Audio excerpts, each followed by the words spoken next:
Hey Nishan, tell me about that Hellcat. Oh, the infamous Springfield Hellcat. Springfield, you've had some real winners, and boy, have you had some duds.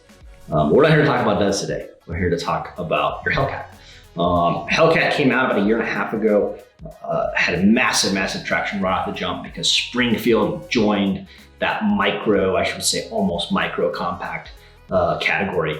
Very slim frame. If you look right there, you can see it's not a very thick frame at all. It's definitely not on the slimmest side like a Smith & Wesson M&P, but what they did is they were able to do a double stack by just that extra little weight, which gave you 13+1 right out of the box, no modifications, and like this cool little recess that they did with their magazine, so you're able to get a little bit less in your overall length of the firearm, or I should say height.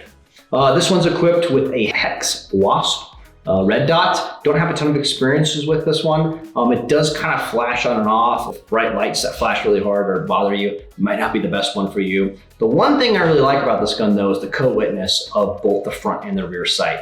The front sight's got a really nice night sight, super bright, and then a nice U shape on the back end of that. As you can see, it's a really obvious rear sight. But I like the ability to co-witness, especially on a concealed carry gun when you're running a red dot. Overall shootability of this gun, I will tell you it's surprisingly snappy. It is a 9mm 9x19, and the recoil on this is noticeable. I would say of all the guns in its class, this one's probably the most noticeable. So if you don't like that recoil and you become a flincher like a lot of us, this is probably not the gun for you. I would say that the etching and the lasering and that they've done to this firearm is right about the right consistency. It's not too much. It's not like sandpaper, but it is really nice when your palm starts to get sweaty, especially when you're wrapping out to a little M&M in mom's spaghetti.